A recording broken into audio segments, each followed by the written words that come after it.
are you doing? So we don't believe Lunji. A lot of you bali mulowoza silly fine because mfunanye bibuzo Pink, are you fine? Are you fine? I am fine. My major reason today, a song enkulu is Kilombe cha zaabu. Atadde Oluyimba olupya. Balita Kilombe cha zaabu nagitaddeyo video ku YouTube channel yange. Besides the song, I want to clear some statements zemwateka ku air. Abamu nga baclaiminga Pinky yava mtimu no sleep, Pinky yava mtimu no sleep because bamusanga n'abasajja, Pinky yava mtimu no sleep because bamusanga ne shisha. That is all not true. Si bituufu. Ensonga zange ne management ya team no sleep ndala nnyo, and I think siri mwetegefu kuzoogera ku camera for now, but what you should know, ndi fine.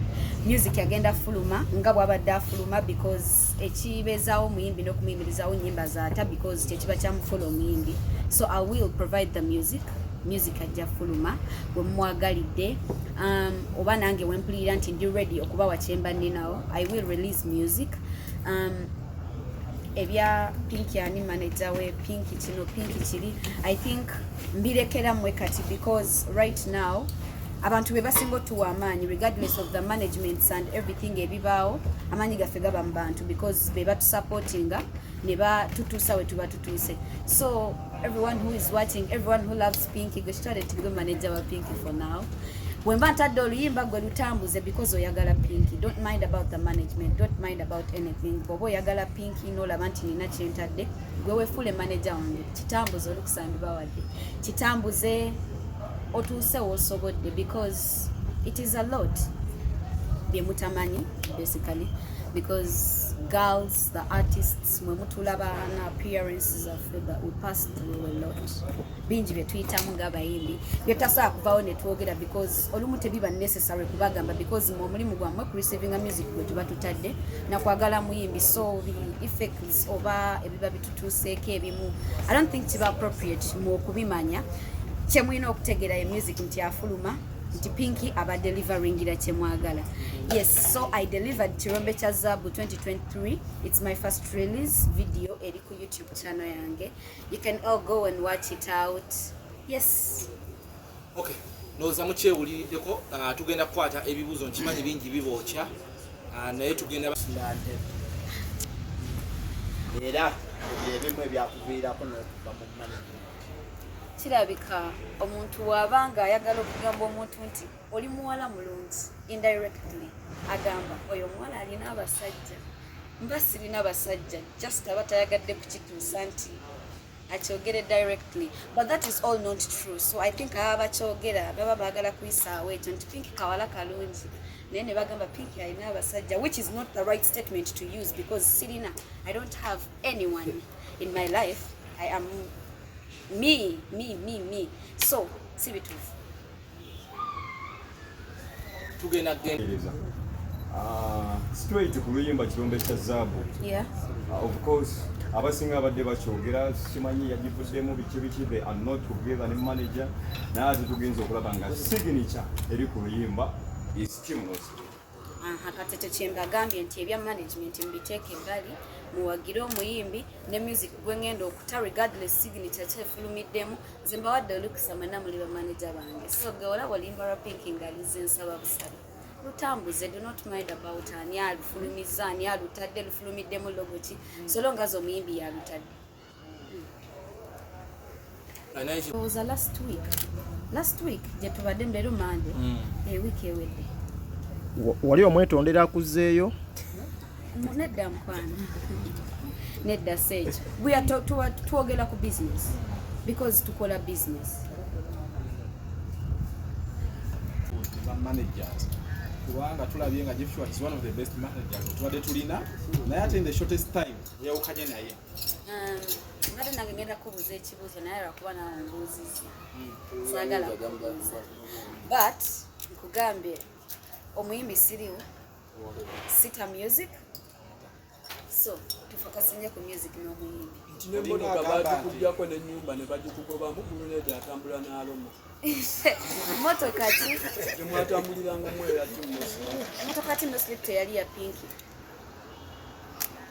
kati bw'oba okyaliyo lwaki sibyotambulira bwe mba nkyaliyo wa mu statement gye nkoze njogeddeko ku kigambo nti Pinky akyali mu team Muslim oba yavaayo kyobadde ogezaako okulaba sikugambye oba gye ndi oba navaayo nkugambye fokasinga ku music gwe ngenda okuta tofa ku lebo ki efulumye kuba lwe walabye olupya lwafulumidde mu TNS so tofa ku lebo ki efulumidde mu Oluyimba lwe mba nkoze just focus on the artist and the music I'm going to release. To make this clear, do you have a management?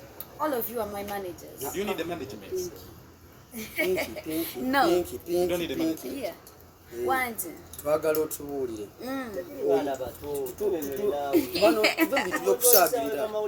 Tewali asaaga. twagala tugamba nti fena tuli ba manager gamba either tolina management tuze siri manager wo tubere serious bana abagala bookings enamba naziteekayo ku social media platforms zange. If you need to book me kube enamba eri ku social media platform yange. managing esaawa tulina manager tulina manager Atembuza Jeff Kiwa wavaayo saawa zino nakwata sente ze za booking. Of course ajja kunkubira ngambe tulina show wano ne ngenda n'enkola. Okay, kibagata specifically nige. Music. Kyatugata in the first place, of course music. Maya bugana maya. Muwulira mwenna ekyo mwagala okiwulira naye temugenda kukiwulira. Ati yogera amazina. weweetayo amazina ag'entima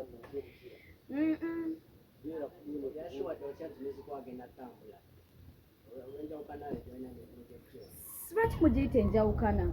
Anti yagamba okukusa abasajja. I've told you it is not true. Tewabata sisha y'omunywa batomunywa tewabata nanti sisha omunywa Pink tomunywa ayinza okuba nga tamunywa naye nga alina ebiragalalagala byakoze okubisa ebiragalagala byonna Biragalalagala. okyali muto Nasoba nkyali mwana muto of okay course.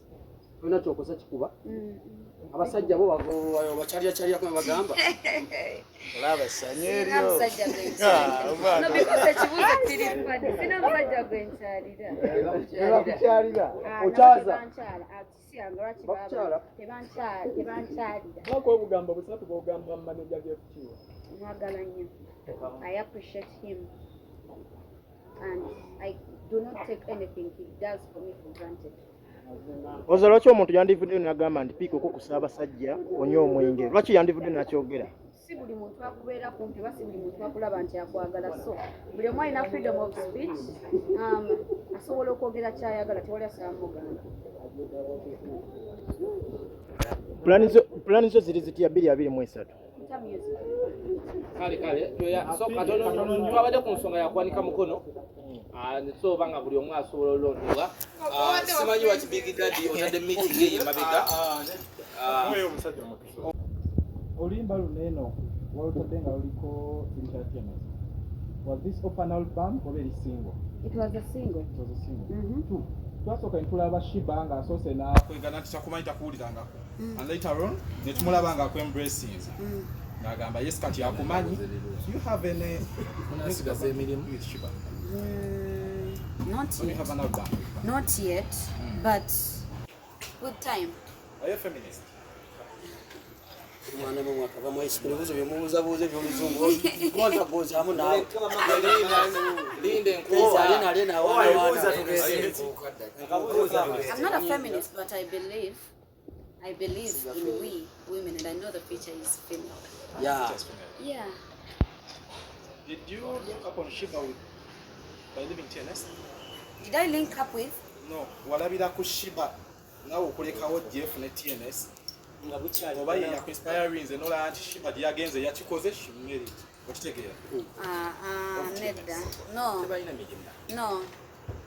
Pinky buli kyakola kikola ku lulwe and kikola ku lwa future yange because mwetamusinga kweyagaliza. So buli kyenkola nkikola out of ekirungi kyendala kyenyinza ofuna mu kintu. Nendabe kubo. Very bright. kale tugende mu one on one